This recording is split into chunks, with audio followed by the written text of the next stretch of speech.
Welcome to Frances Quilts, the site dedicated to the wonderful art of quilting, with a few other fun things thrown in as well.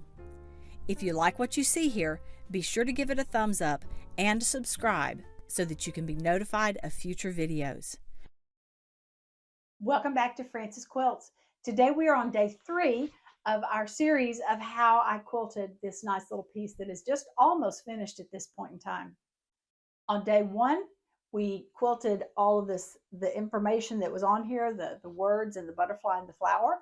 On day 2, we planned how we were going to quilt this background. And day 3 now, I am ready to do the quilting itself. So join me at the machine. As you saw in the last video, I just simply can't figure out how I'm going to quilt this. But I do know, I did decide that I want to do 1/4 of an inch around this. And I may actually come out and do another 1/4 of an inch after that. I'm not sure. I'm just going to start with 1. I did switch back from my applique foot to just my regular ruler foot, because remember, it is 1/4 of an inch from this side of the foot to where the needle is. So if I know that I keep this side of the foot up against this, I will get a nice 1/4 inch echo right there. So let's start with that. Again, start with what you know and then go from there.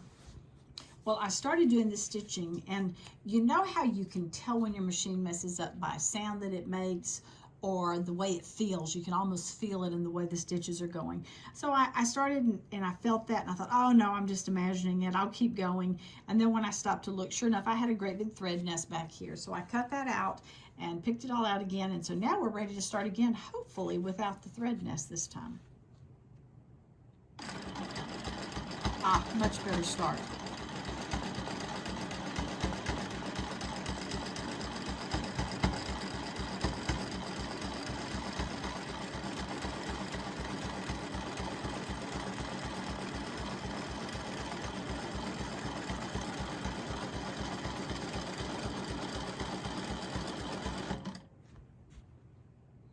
There's some gentle curves in here that I'm trying to make sure that I'm hitting okay.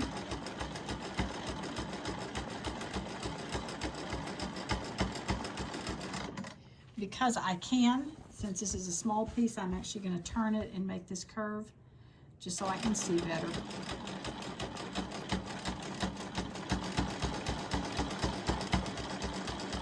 And again, because I have the option to, I'm going to turn it again. It's always better when you can see where you're going. To be honest with you, I'm not as happy with that as I thought I would be. It looks kind of messy instead of accenting the words. It looks kind of messy, I'm afraid. So, but maybe once I get other things in here and other quilting going on in here, that will look better. But I'm certainly not going to take it out right now, so we're just going to make it work one way or the other. But now I really have to figure out what I'm going to do for the rest of this quilting. I think I like the idea of having the center in here, an area that comes from here and comes up to here and then over there. So those center 4 blocks, I like those highlighted. So I think I'll go ahead and use my ruler and stitch in the ditch along those areas. All right, here we go. Stitching in the ditch using the straight edge ruler.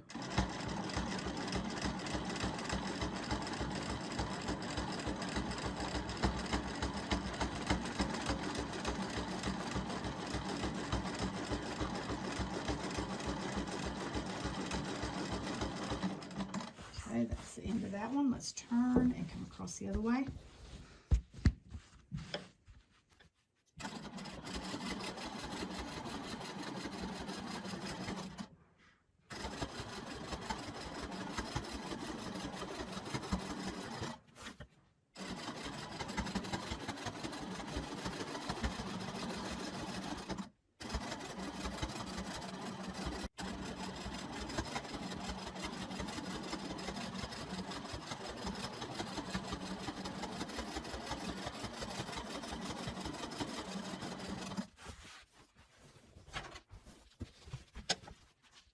Pull that kind of out of the way and we'll just stitch right under it.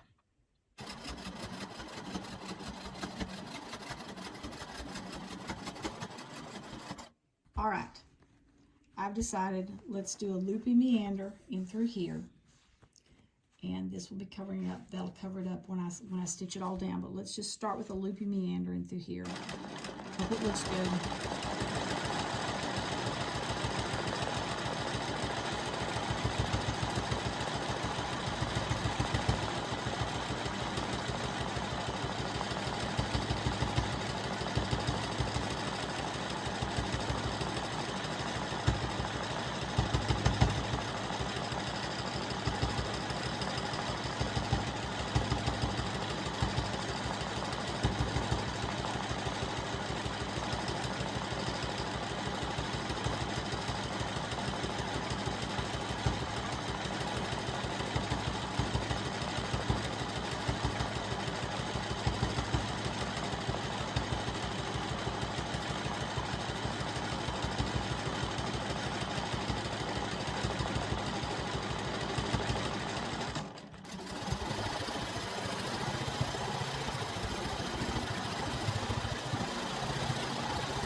As soon as I was finished with the loopy meander, it was time to start on the straight lines. Just, tried to keep them as parallel as possible and approximately 3/4 of an inch apart. I used my ruler. As you can tell, at this point I'm using a longer ruler because the little short 6-inch one didn't come all the way and I would have had to stop and started. So I decided to use the longer ruler.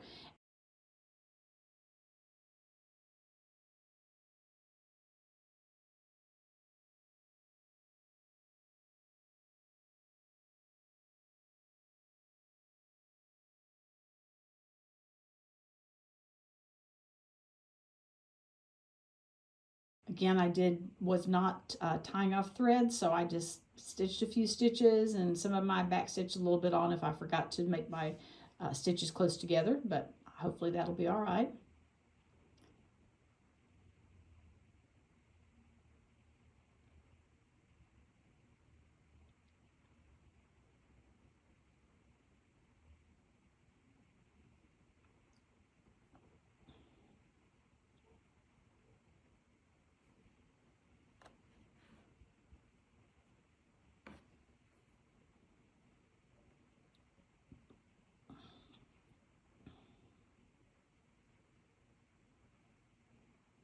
So that just gives you a little bit of an idea of how the stitching went.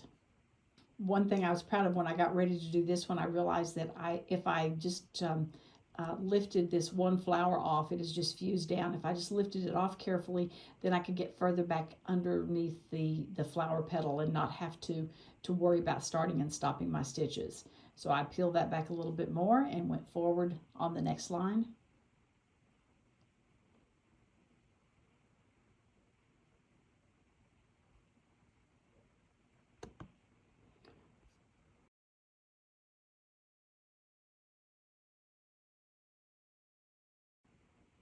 Once I had finished that section, I did go on and do the stitch in the ditch around these quarter circles that I have here. I will say in the long run I don't like that I did that. You'll see that I ended up changing it somewhat, but I still had that stitching in there. I found it really hard to stay in the ditch. I don't know if it's just because it was a circle or just because I was used to using a ruler and I didn't have a ruler, but I found this fairly difficult to do.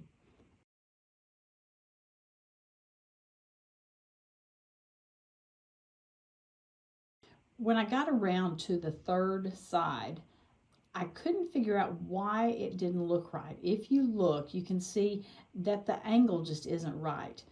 That angle right there just does not work. I thought and I tried and I measured and I never could figure out what was wrong with it. So finally I picked it out and just continued trying to figure out what was wrong with the angle. Why was it not working? And I still don't know to this day. What I did instead is I went over to the other side, this is the last corner that I had to do. And so I moved over to the other side of the piece, and I started drawing my parallel lines, lining up with the ones that that I'd started out with there, and just lining those up. I'm using just a Choco liner here, just to give me some guidelines to go with. When I got all the way around to the other side, I just kept going. When it got close to those two that I was trying to match up with, I didn't find that they matched up just perfectly, but I was able to finagle them a little bit. A few of those lines may be a little bit closer together than 3/4 of an inch, but I think in the long run, you're not really going to notice it.